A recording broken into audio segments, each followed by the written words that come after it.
Em princípio, nós percebemos que é um processo bastante largo, para sobre que verdade trata de 5 passos, mas é importante para os 5 passos aqui também.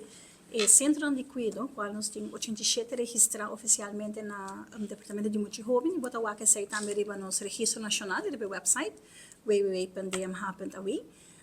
E é importante para nós por donar ajuda para no momento que tem suspeito de abuso de mulher, que não se hace, não se chama, que te caminha com a se cana, fazendo esse uso de 5 passos de código de proteção.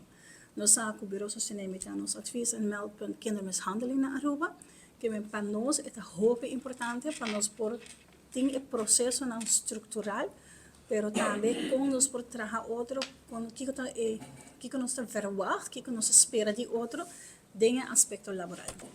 Nós está muito contento que depois de uma temporada bastante larga, nós por a INTA firma junto um acordo de trabalho entre o Departamento de Mulher e Jovem, representado de senhora Ras e minha pessoa como representante do Bureau Sostenimi.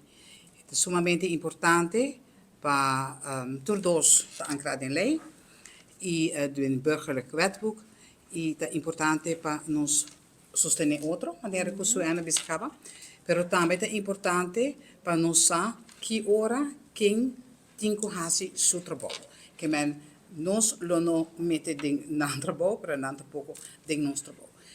Tem 5 passos de código de proteção, e sei na mestre guardo seguir sem falta, sem nenhum uitzondering.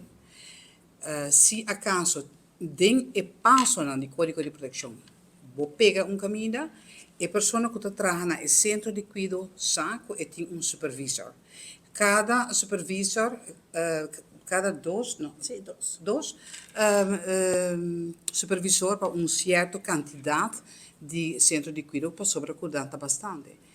O supervisor está por dar a guia em primeiro instante. Se tem caso que não está compreender ou está mais difícil, é caso mais grave, é por tomar contato com o Bureau Sostenimi. E não nós temos trabalhador não que por telefone e por dar advies ou por dar conselho e advies para enviar melding. Então, de não é seguir o processo de maneira que é suposto de suceder.